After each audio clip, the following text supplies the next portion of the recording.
Bonsoir à toutes et à tous, nous sommes le vendredi 5 avril et le curé que je te propose aujourd'hui est Deadpool Samurai.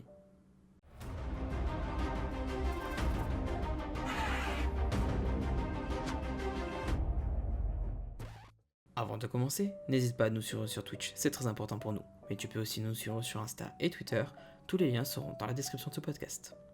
Alors, Deadpool Samurai.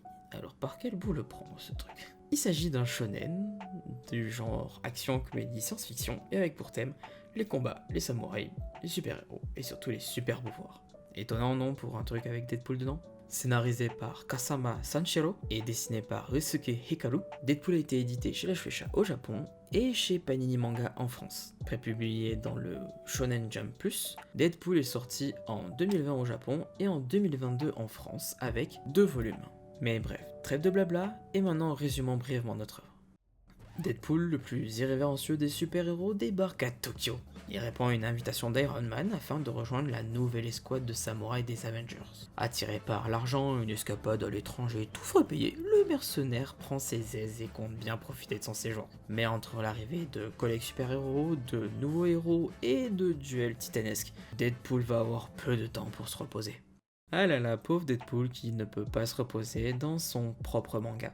Enfin bref, maintenant, pourquoi est-ce que j'aime Deadpool Samurai? Commençons par l'information la plus obvious pour ceux qui me connaissent, je pense. Il s'agit de la présence d'une Spider dans l'œuvre. Alors, pour ceux qui ne me connaissent pas, en dehors de Vendredi Security ou Ramen Kudasai, eh bien, je suis aussi très fan de comics et surtout du personnage de Spider-Man. Alors, quand je vois apparaître un Spider-Sona, c'est-à-dire une version de Spider-Man, dans une œuvre, eh bien je suis aux anges. Mais enfin, ce n'est pas l'unique raison évidemment, j'aime également beaucoup ce manga car il est complètement décalé.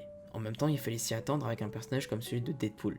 Mais personnellement, cela me fait beaucoup de bien de lire ce genre d'œuvre qui ne se prend pas vraiment au sérieux. Surtout qu'avec 2 tomes pour boucler l'histoire, eh bien cela fait une parenthèse comique sympa entre 2 tomes de certains mangas où l'histoire est très sombre ou intense. En plus, je trouve très sympa que l'histoire soit originale avec des nouveaux personnages créés pour le manga, se mêlant bien à l'univers des comics, qui n'est pas toujours simple à appréhender. Pour conclure, fonce lire Deadpool Samurai. Ce n'est pas très long, en même temps il n'y a que 2 tomes, et cela te permettra de t'amuser et de faire une pause humoristique au milieu de tes mangas favoris. Pour retrouver Deadpool, tu peux donc le trouver en boutique et en librairie chez Panini Manga. J'espère vraiment que cette petite reco vous plaira. Oui, l'épisode était plus court, mais c'était pour partager un truc un peu tranquille, un peu fun. Et voilà, tu sais maintenant quoi lire et ou relire durant les 2 prochaines semaines. Et moi maintenant, je n'ai plus qu'une chose à vous dire. Ciao!